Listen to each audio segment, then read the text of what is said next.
اعوذ باللہ من الشیطان الرجیم بسم اللہ الرحمن الرحیم رب اشرح لی صدری ویسر لی امری واحلل عقدۃ من لسانی ویفقہوا قولی۔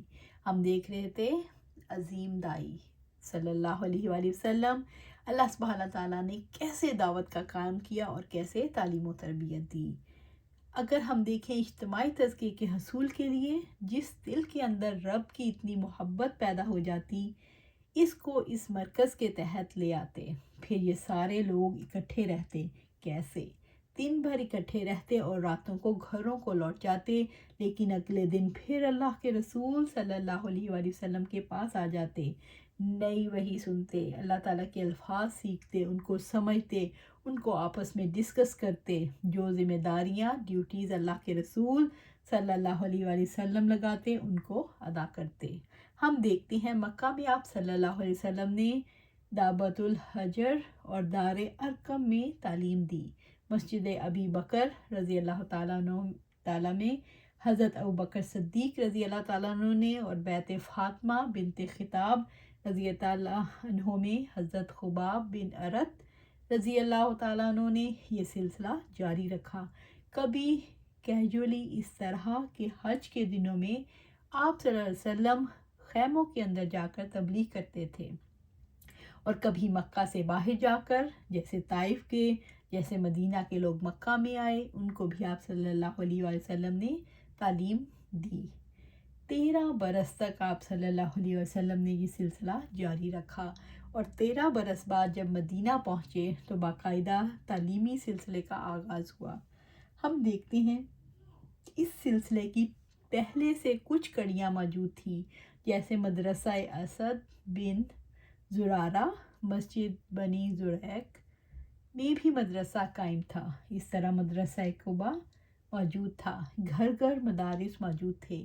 مسجد نبوی صلی اللہ علیہ وآلہ وسلم میں صفا کا چبوترا تھا، جہاں سارے صحابہ رضی اللہ تعالیٰ عنہ آتے تھے، دور دور کے علاقوں میں والے بھی آتے۔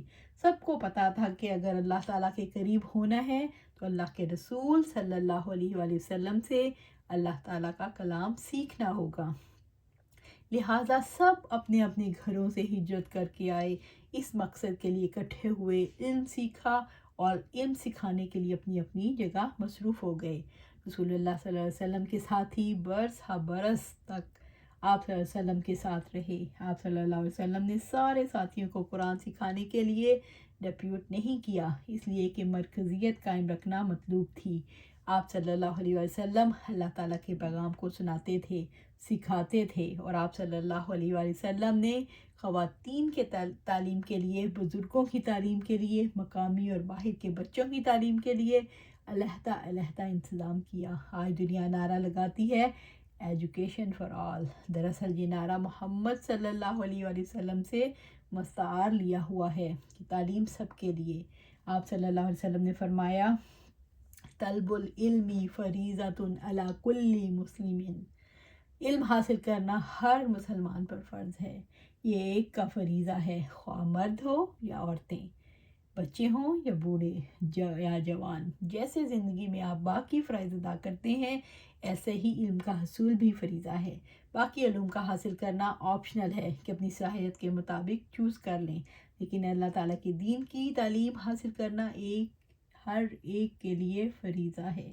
تعلیم کے حوالے سے خاص بات ہے تزکیہ نفس۔ اکیلے بیٹھ کے یا اپنے جیسے لوگوں سے سیکھ کر تزکیہ نفس نہیں ہو سکتا، اس کے لیے ضروری ہے سب مرکز میں اکٹھے ہوں اور وہاں ان کی تعلیم و تربیت کے لیے باقاعدہ اہتمام کیا جائے۔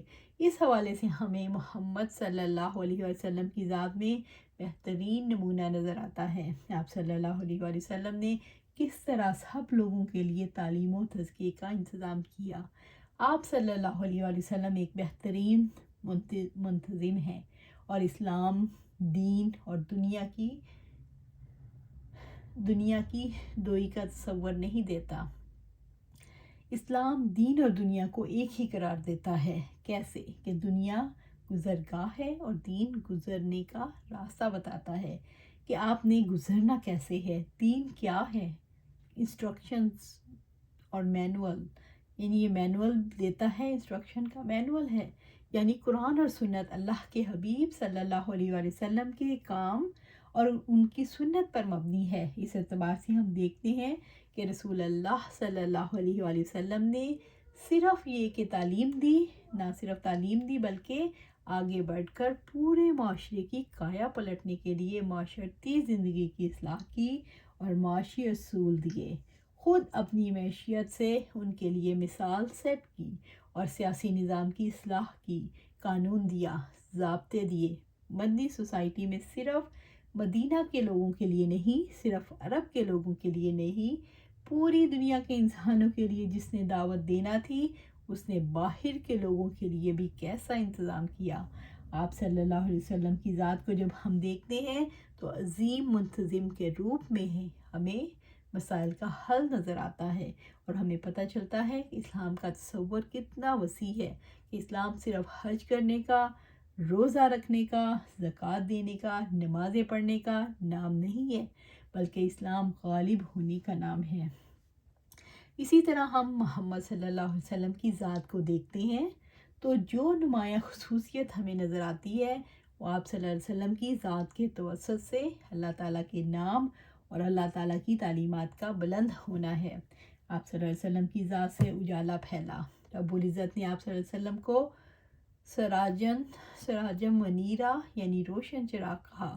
کیسا اسوہ ہے آپ صلی اللہ علیہ وسلم کا، جیسے روشن چراغ ہو، کوئی کسی بھی علاقے میں بیٹھا ہو، کسی بھی دور میں بیٹھا ہے، کسی بھی انداز میں بیٹھا ہے، خاتون ہے یا مرد، سب کے لیے ایک ہی ہستی نمونہ ہے۔ رب العزت نے فرمایا لَقَدْ كَانَ لَكُمْ فِي رَسُولِ اللَّهِ أُسْوَةٌ حَسَنَةٌ، سورۃ الاحزاب آیت 21۔ بے شک تمہارے لیے رسول اللہ صلی اللہ علیہ وسلم کی ہستی میں بہترین نمونہ ہے۔ آج ہم دیکھتے ہیں کہ رسول اللہ صلی اللہ علیہ وسلم کی ذات تو ہمارے درمیان موجود نہیں، لیکن آپ صلی اللہ علیہ وآلہ وسلم کی جیتی جاگتی زندگی حدیث اور سیرت کی کتابوں کے اندر موجود ہے۔ ہم اگر اس زندگی کے ساتھ ایسا تعلق قائم کرنا چاہتے ہیں جو آپ صلی اللہ علیہ وسلم نے کیا اور اپنی زندگی میں لے آئیں تو آپ صلی اللہ علیہ وسلم کی زندگی بھی زندہ ہو جائے گی، آپ صلی اللہ علیہ وسلم کا مشن زندہ ہو جائے گا۔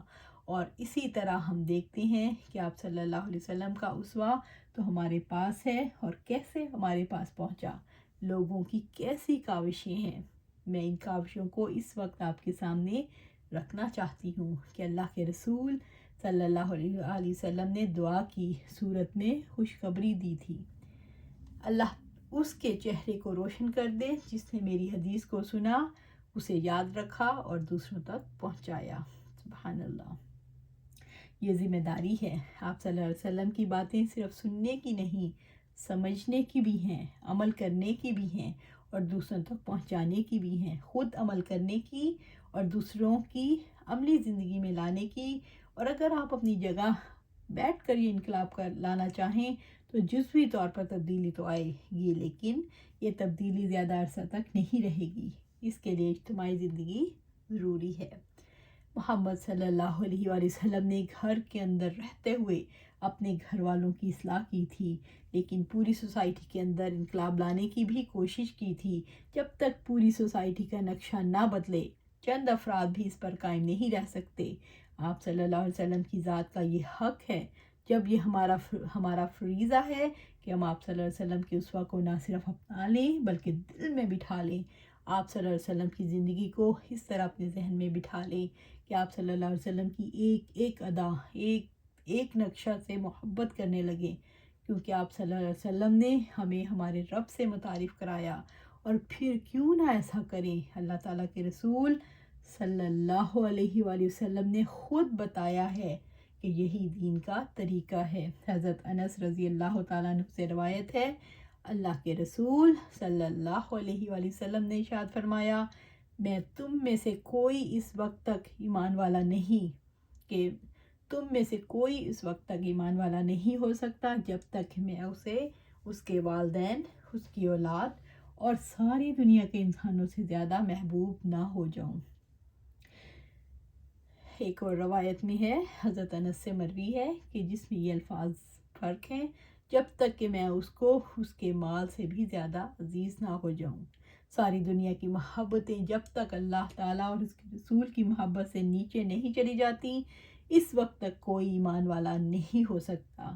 ایک چیز تو ہمیں نظر آتی ہے اور وہ ہے اللہ تعالیٰ کی محبت، لیکن اللہ کے رسول صلی اللہ علیہ وسلم کی محبت کیوں؟ اگر رسول نہ ہوتے تو ہم کیا کرتے؟ ہم کیا ہوتے؟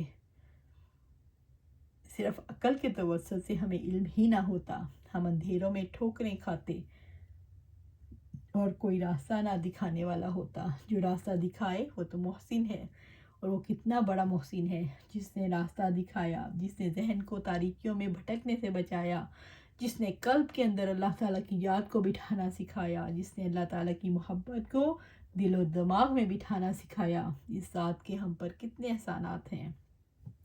اس نے اللہ تعالیٰ سے تعلق قائم کروایا، اس نے زندگی کی اصل حقیقت سے آشنا کروایا، اس نے ہمیں اللہ تعالیٰ کی محبت میں نمازیں ادا کرنا سکھایا اور رب کی محبت کو محسوس کرنا سکھایا۔ اس کی ذات نے ہمیں محبت کو محسوس کرنے کا ایک اور انداز سکھایا، مثلاً روزے میں انسان کا بھوکا اور پیاسا ساری نعمتیں کھانے کے لیے موجود ہوں اور کوئی بھی نہ دیکھ رہا ہو۔ کیسا احساس ہے کہ کوئی نہ دیکھے، اللہ تعالیٰ دیکھتا ہے۔ یہ احساس اجاگر کرنے والا کون ہے؟ کس نے یہ سب کچھ کر کے دکھایا؟ کس نے ہمیں اپنے رب سے روشناس کرایا؟ آپ دیکھیں کہ اہل مکہ نے تو اپنی نادانی میں مطالبہ کیا تھا، ہمارے پاس لکھی لکھائی کتاب کیوں نہیں آ جاتی؟ اگر ہمارے پاس ایسی کوئی کتاب آ جائے تو ہم اس پر عمل کر لیں، لیکن لکھی لکھائی کتاب سے زندگیاں بدلنا ممکن نہیں۔ اس لیے رب العزت نے فرمایا، قُلْ إِن كُنتُمْ تُحِبُّونَ اللَّهَ فَاتَّبِعُونِي یحببکم اللہ، سورۃ آل عمران آیہ 31۔ کہہ دیجیے اگر تم اللہ تعالیٰ سے محبت رکھتے ہو تو میری اتباع کرو، اللہ تعالیٰ بھی تم سے محبت کرے گا۔ تو اسی بات پر آج کا ہم اپنا درس ختم کرتے ہیں کہ اللہ تعالیٰ سے محبت اگر ہے تو کیا کرنا ہے؟ ہم نے اللہ سبحانہ حضور پاک صلی اللہ علیہ وسلم کی اتباع کرنی ہے، اور وہ اتباع بہت ضروری ہے۔ اللہ سبحانہ حضور پاک صلی اللہ علیہ وسلم کے نقش پا پہ چلنا ہے، جو انہوں نے کیا وہی کرنا ہے۔ یہ نہیں کہنا یہ تو سنت ہے، اٹس اوکے، یہ فرض تو نہیں نا، اس کو چھوڑ دو، نہیں، ایسا کبھی نہیں کرنا۔ جب ہمیں پتہ چلے یہ سنت ہے، اس کو اپنی زندگی میں لانا ہے، سنتوں کو اپنی زندگی میں لانا ہے، یہی تو اسوہ پر عمل کرنا ہے۔ اللہ سبحانہ تعالیٰ ہمارے لیے سنت پہ چلنا آسان کرے اور اس میں دوام پیدا کرے، اسی پر چلتے چلتے انشاءاللہ اللہ سبحانہ تعالیٰ ہمارا ایک قافلہ بن جائے، ہم اکٹھے مل کے اجتماعی صورت میں یہ کام سر انجام دیں۔ آمین یا رب العالمین۔